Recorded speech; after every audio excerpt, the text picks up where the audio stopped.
Prime Minister is under immense pressure on the issue of foreign interference, and no wonder, when he cannot answer very simple, very basic questions, and instead he has resorted to feigning outrage on every possible pretext.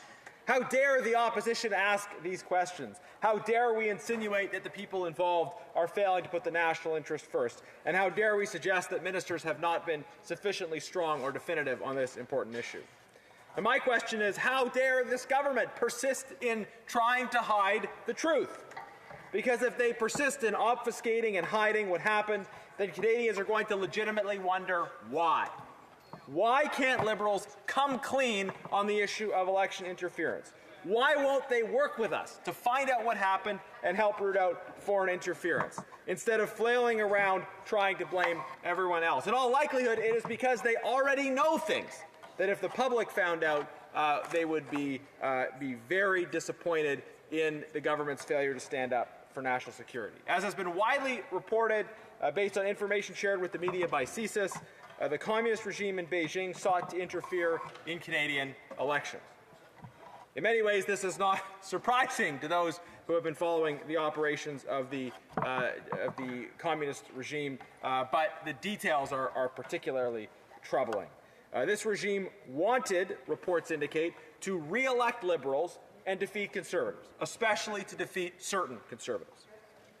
Now, this is not surprising this would be the case, since former Liberal Minister John McCallum actually directly invited this kind of interference right before it happened. He told the South China Morning Post, quote, "Anything that is more negative against Canada will help Conservatives who are much less friendly to China than the Liberals. I hope I don't see any reason why things will get worse. It might be nice if things got better between now and the election."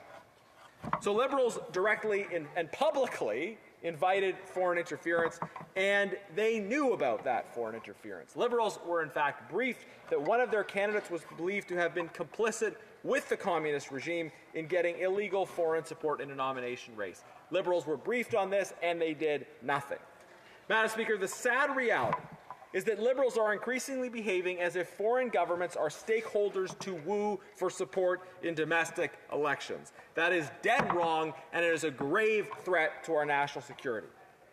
Now, clearly, many who are responsible for protecting our security have become frustrated with the approach of this government. They have increasingly spoken to the media directly, and according to media reports, CSIS has begun an outreach program directly to MPs. And now we are seeing leaks from CSIS to multiple media outlets.